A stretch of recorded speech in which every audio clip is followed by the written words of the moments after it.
তো গাইস দেখো আমি তালের বড়া বানাবো আজকে। তো দেখো কত বড় পাত্র নিয়ে নিয়েছি, আর এই যে দেখো দুটো তালের বড়া বানাবো। তো দেখো আমি তালটা ছুলে নিচ্ছি।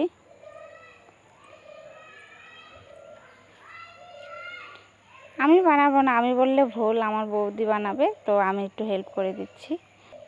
তো তারপর ছোলা কমপ্লিট হয়ে গেছে, তারপর আমি চিপে দিচ্ছি।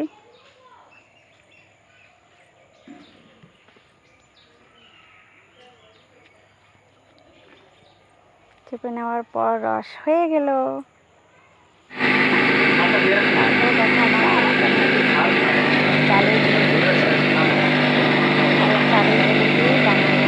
এটাই বেশ টেস্ট হয়।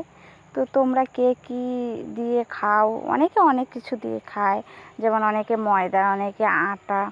তো আমি চালের গুঁড়োটা দিয়েই বেশি আমাদের ভালো লাগে। আমার ভাবিজি বললো চালের গুঁড়ো দিয়েই করতে।